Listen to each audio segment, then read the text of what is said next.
চুয়াডাঙ্গার দর্শনাকে উপজেলা করার দাবিতে আবারও আন্দোলনে সেখানকার মানুষ বিশাল মানববন্ধন করছে সর্বস্তরের মানুষ। আরো জানবো আমাদের সহকর্মী আরিফুর রহমানের কাছ থেকে, তিনি সেখানে আছেন। আরিফ, মানববন্ধনে যারা উদ্যোগ নিয়েছেন তারা আসলে কি বলছেন আজকের আয়োজন থেকে, আর তাদের কর্মসূচি মানববন্ধন ছাড়া আর কি কি রয়েছে বা তাদের দাবিগুলো স্পষ্টভাবে কি?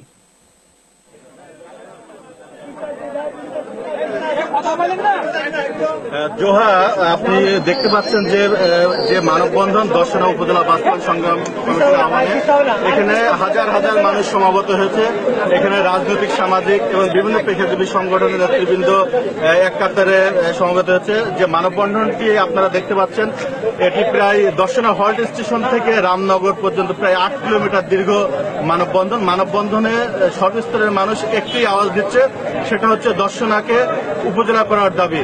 আমি কথা বলছিলাম বেশ কয়েকজন আন্দোলনকারীর সাথে, তারা বলছে যে যতক্ষণ পর্যন্ত মানববন্ধনের যে দাবি তাদের, যতক্ষণ পর্যন্ত উপজেলা বাস্তবায়ন না করা হবে ততক্ষণ পর্যন্ত তারা রাজপথ ছাড়বে না। প্রয়োজনে হরতাল, অবরোধ সহ আরো কঠোর কর্মসূচির আন্দোলন ঘোষণা করবে। জোহা, ধন্যবাদ আরিফ আমাদের সাথে যুক্ত হওয়ার জন্য। জানাচ্ছিলেন তিনি